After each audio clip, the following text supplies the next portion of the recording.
When you hear Johannesburg, what pops into your head? Fast pace, heavy traffic, maybe those tough edges? Right, it's definitely a city with a famously gritty reputation. But what if I told you that exact same gritty urbanity is actually its most stunning feature?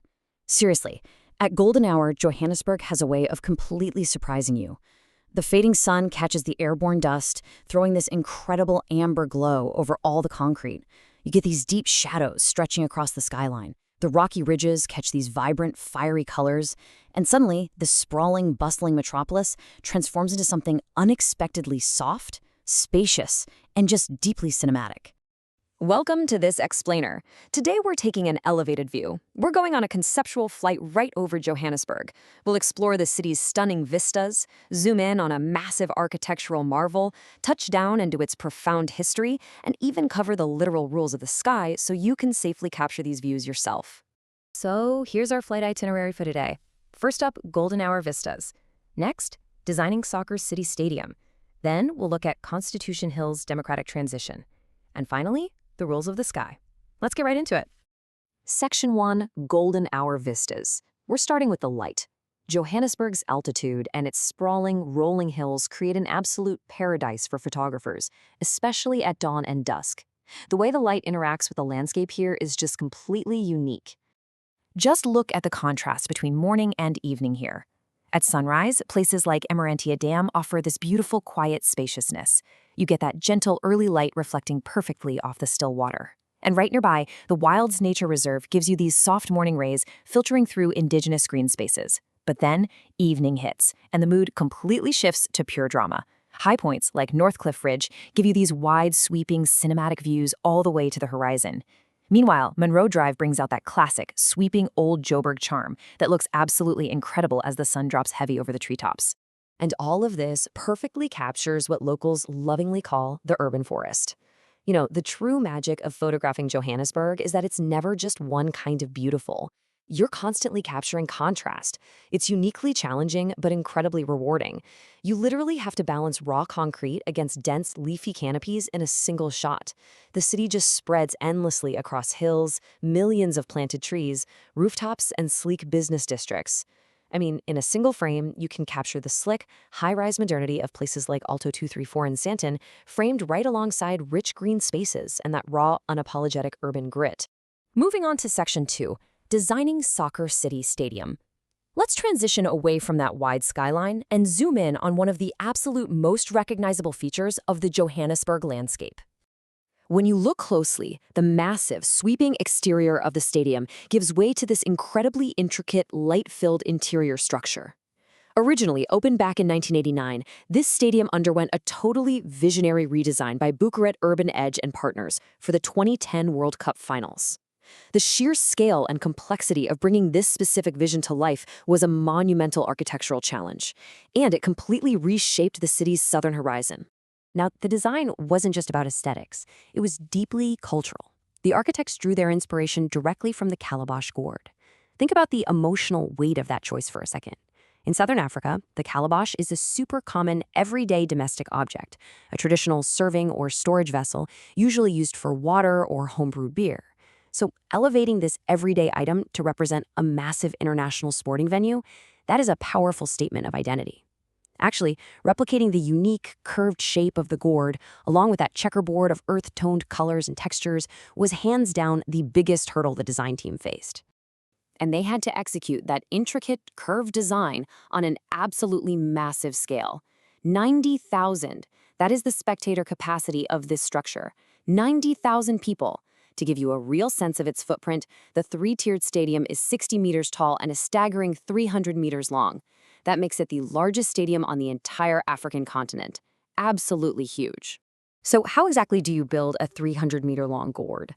Well, the secret was essentially an engineering magic trick using highly innovative materials, specifically fiber concrete panels. But using glass fiber reinforced concrete, engineers pulled off something incredible. They managed to reduce the weight and thickness by up to 10 times compared to normal precast concrete.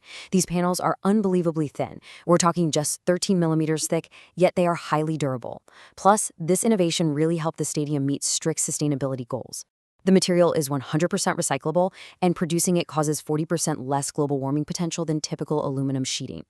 Ultimately, thousands of these panels in 8 different colors were suspended on a substructure made of over 100,000 specially designed steel elements, a real game changer in stadium design. All right, Section 3, Constitution Hill's Democratic Transition. Let's drop straight down from our elevated architectural view to the literal historical bedrock of Johannesburg. Constitution Hill is located on an over 100-year-old inner-city prison site. For decades, it was a place of horrific degradation and torture. It housed well-known political prisoners, sure, but primarily it imprisoned thousands upon thousands of ordinary Black South Africans. Their only crime was navigating their everyday existence, simply moving through the city in defiance of the discriminatory laws of that era. The heavy, difficult weight of that history is embedded in the very bricks of this site. Then, in 1995, an extraordinary, truly historic decision was made. The permanent home of the Constitutional Court of South Africa was placed right in the heart of this exact prison site. This created a stark, highly intentional physical transformation. The space was actively converted from a place of brutal injustice into a beacon representing solidarity, democracy, and enlightenment. The architects and judges specifically chose this location so that anyone visiting would stand in a place where both the deep, heavy difficulties of the past and the bright, equitable possibilities of the future are experienced side by side. It's incredibly powerful. Which brings us to Section 4, Rules of the Sky. Now let's pivot back up to the sky. Seeing Constitution Hill, the urban forest and soccer city from above is undeniably breathtaking. But capturing these incredible juxtapositions and golden hour vistas requires a lot more than just a camera. If you're going to pilot a drone over Johannesburg, you need to consider these your absolute mission parameters. The South African Civil Aviation Authority closely modeled its drone laws on existing aviation law. And for hobbyists, these rules are entirely non-negotiable. So seriously, don't even think about testing them. You must fly strictly within your visual line of sight and keep the drone below the highest obstacle near you. There's absolutely no flying at night, no flying near manned aircraft, and a zero-tolerance policy for flying in controlled or restricted airspace. Failing to adhere to this isn't just frowned upon, it is legally classified as gross negligence and carries severe penalties. So, the most crucial point to remember is this number right here, 120. You may never fly a drone higher than 120 meters, which is about 400 feet from the ground.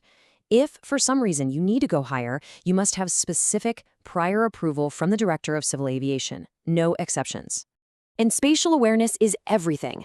When it comes to your surroundings, you have strict, hard limits you need to memorize. You cannot fly 50 meters or closer to any person, group, building, road, school, or sports field. You also need a massive 10-kilometer buffer from any aerodrome, airport, helipad, or airfield. And if your drone weighs more than 7 kilograms, you can't fly it at all without a specific license. These aren't just polite guidelines. They are strict laws designed to protect citizens and property while safely sharing the airspace. From those quiet morning reflections at Emerentia Dam to the colossal calabash-inspired geometry of Soccer City, all the way down to the heavy, transformative history of Constitution Hill, Johannesburg is undeniably a city of profound contrasts. It is green and gritty, deeply historic, and strikingly modern.